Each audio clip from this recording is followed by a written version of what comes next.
Bismillahirrahmanirrahim. Assalamualaikum warahmatullahi wabarakatuh.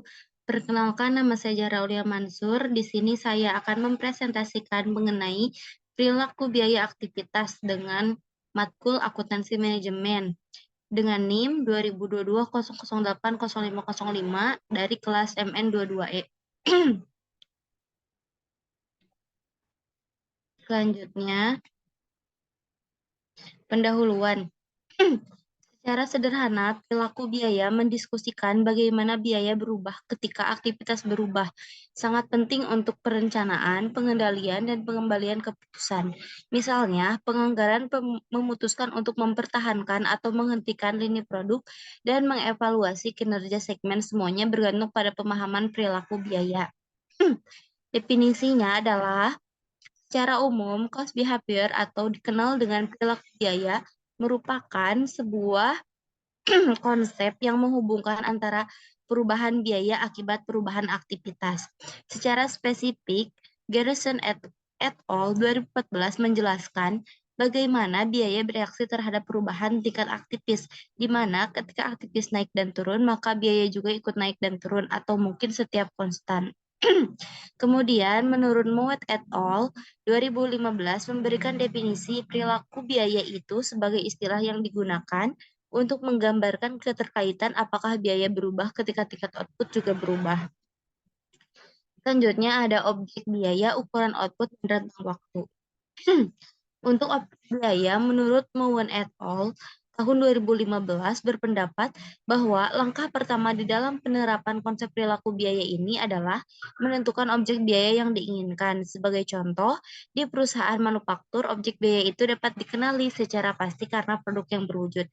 Sedangkan untuk perusahaan jasa, objek biaya berupa layanan jasa yang tidak dapat dilihat wujudnya.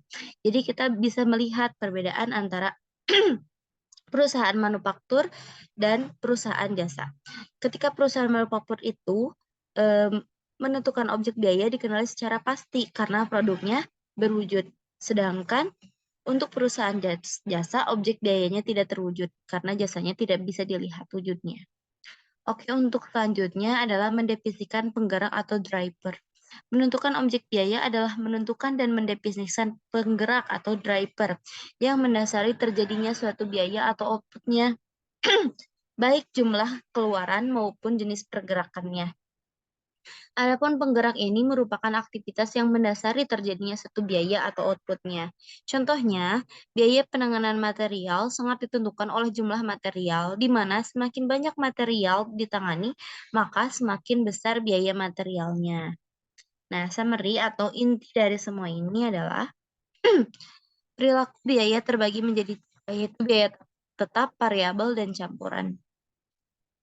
Biaya variabel dicirikan dengan perubahan secara total seiring perubahan penggunaan aktivitas. Konsep perilaku biaya digunakan dalam kajian literatur manajemen biaya, seperti pada analisis margin, kontribusi, sumber daya fleksibel, dan komitmen, dan perilaku biaya bertahap. Kemudian, ada metode yang digunakan untuk memisahkan biaya campuran ke dalam komponen tetap dan variabelnya, yaitu metode tinggi sampai metode rendah, metode scatter plot, dan metode kuadrat kecil, serta OLS atau regresi untuk menghasilkan garis yang paling pas. Beberapa metode estimasi biaya dapat digunakan, yaitu metode teknik industri menggunakan pengamatan dan analisis fisik untuk menentukan aktivitas apa dalam jumlah berapa yang dibutuhkan untuk menyelesaikan aktivitas apa dalam jumlah berapa yang dibutuhkan untuk menyelesaikan suatu proses. Oke, terima kasih. Mungkin cukup sekian pemaparan materi dari saya.